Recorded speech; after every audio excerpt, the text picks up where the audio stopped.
আসসালামু আলাইকুম, আশা করি সবাই ভালো আছেন। তো যুদ্ধের বিষয় নিয়ে একটা কথা বলবো। কথাটা হলো, আমাদের বাড়ি কিশোরগঞ্জ। কিছুদিন আগে কিশোরগঞ্জের একটি ছেলে মারা গেছে।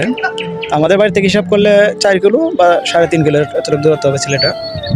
তো রাশিয়ার যুদ্ধের বিষয় আসলে কিছু কথা বলবো। আমার ভিডিওটা হয়তো লং টাইম হবে, সবাই দেখবেন। রাশিয়াতে যারা আসে, মানে যারা বাঙালিরা আসে কাজের উদ্দেশ্যে, যেভাবে আসে 1 বছরের ভিসা লাগে বা 3 বছরের ভিসা লাগে, কাউকে ভাই আসলে জোর করে যুদ্ধে নেওয়া হয় না। যদি কেউ স্বেচ্ছায় যায় যুদ্ধে, তাহলে যুদ্ধে নেয়। তাছাড়া আসলে কাউকে স্বেচ্ছায় যুদ্ধে নেয় না। এটা আমি এখানে আছি, প্রত্যেকটা অফিসের বিলবোর্ড থাকে বা প্রত্যেকটা দোকানে এখানে বিলবোর্ড থাকে, ওইখানে লিফলেট দেওয়া থাকে যুদ্ধে যাওয়ার জন্য, নাম্বার দেওয়া থাকে, বেতন উল্লেখ থাকে, কত টাকা বেতন হবে সবই উল্লেখ থাকে। কেউ যদি ওইখানে ফোন দেয় তাহলে ওনারা এসে নিয়ে যাবে, এছাড়া নেয় না। তো আসলে যারা যুদ্ধে গেছে এখান থেকে, যারা মানে এখানে যারা কাজের উদ্দেশ্যে আসছে বা স্টুডেন্ট আসছে, আইসা যুদ্ধে গেছে, ওরা কিন্তু সবাই স্বেচ্ছায় গেছে। কেউ কিন্তু তাদেরকে জোর করে নেওয়া হয় বা আমরা এখানে আছি 96 জন আছি টোটাল। অনেকে চলে গেছে, অনেকে অবৈধ হয়েছে, অবৈধ কাজ করতেছে অন্য জায়গায়। তা অবৈধ হইলেও কিন্তু এখানে আপনারা ধরে নিয়ে যুদ্ধে পাঠাবেন। অবৈধ হইলে আপনাকে সুযোগ দিবে দেশে যাওয়ার জন্য, তারপর ওরা যুদ্ধে নিয়ে যাবেন। কারণ এখানে অবৈধ অনেক কাজ করা যায়। তো কিছু টাকার লোভের জন্য কিন্তু মানুষ যুদ্ধে যায়। মোটা অঙ্কের টাকা বা 15 লাখ রুবলি বা 20 লাখ রুবলি দেয়, একবারে একসাথে দেয়।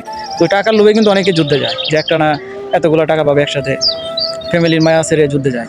তো আসলে এর জন্য ভিডিওটা করা ভাই। আসলে রাশিয়াতে কাউকে ধরে নিয়ে যুদ্ধে পাঠায় না। অবৈধ থাকলেও আপনাকে যুদ্ধে পাঠাবেন, অবৈধ থাকলে আপনার সুযোগ দেবে দেশে যাওয়ার জন্য। আমাদের সাথে প্রায় 20 জন লোক আছে অবৈধ হয়েছে, টোটাল 20 জন লোক গেছে অবৈধ হয়ে চলে গেছে অন্য জায়গায়। ওরা কাজ করতেছে, পুলিশে ধরছে, আবার সাইডে দিছে, সুযোগ দিছে দেশে যাওয়ার জন্য।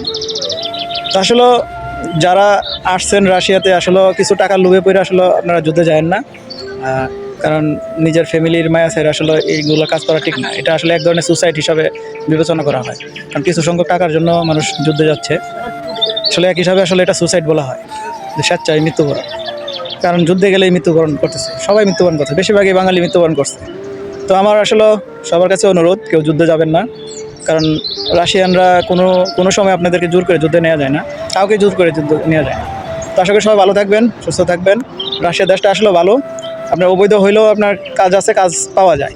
যারা কাজ না পান, অবৈধ হইয়া অনেকে কাজ করতেছে, আর যদি এই দেশে না থাকতে যান দেশে চলে যাবেন, কিন্তু আসলে কেউ যুদ্ধে যাবেন না, এটাই আমার শেষ বার্তা।